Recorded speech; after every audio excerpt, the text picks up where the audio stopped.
Good day everyone, I am Tricia Castro and today we're going to read about the classic story that you might be familiar with. It's, Princess and the Frog.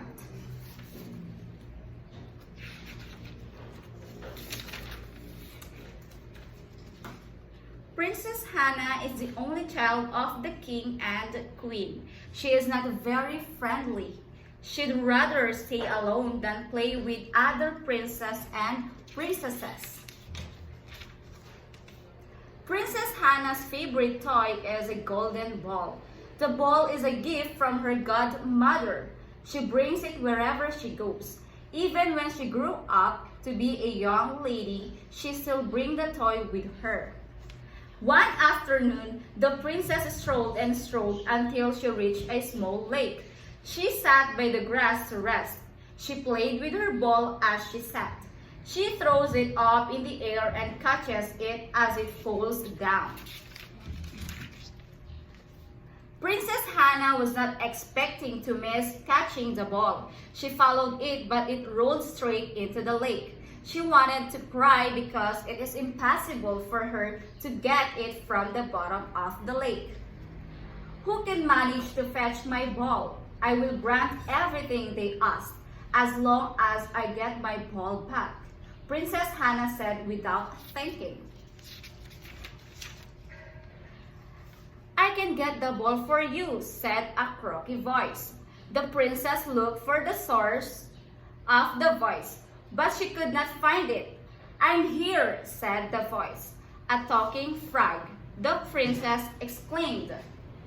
You're right, my princess. I can talk and I also agree to get your ball in exchange for one wish, the frog said. What wish? Asked Princess Hannah. I will get your ball if you let me live in the palace. Feed me from your place and allow me to sleep in your bed, the frog said seriously. What? You are dreaming. You're too ambitious, exclaimed Princess Hannah. If you say so, just remember that only I can help you get your golden ball back, the frog told the princess. In the end, Princess Hannah agreed. The frog is her only chance to get the golden ball. She thought that it won't be able to follow her to the palace. The frog immediately dived into the lake. It took a while. When its head popped back into the surface, it has the golden ball in its teeth.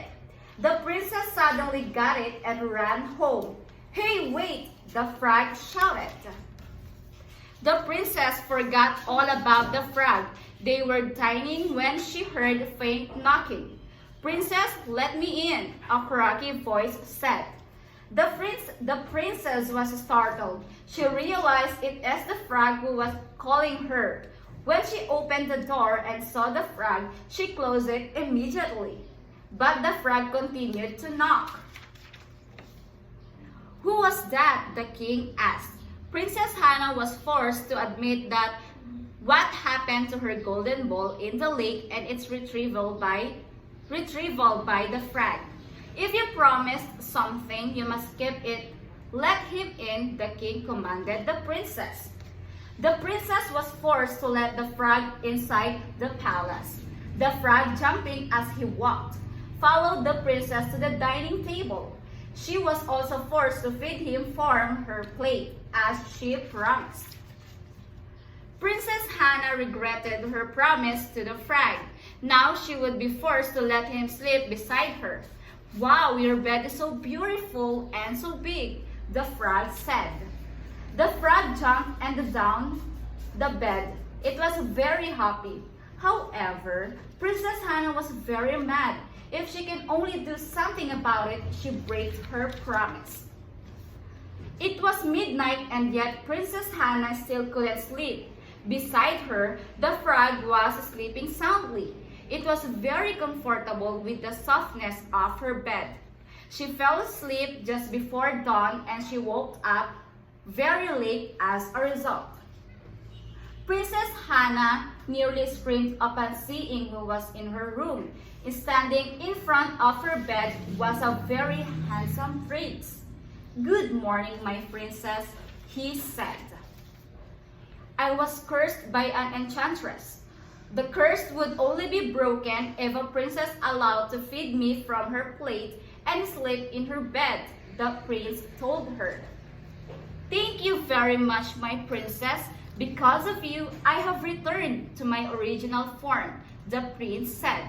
The princess can hardly speak. Princess Hannah and Prince fell in love with each other. Soon after they got married, they went to the Prince Kingdom, and there they live happily ever after. That's all. Thank you.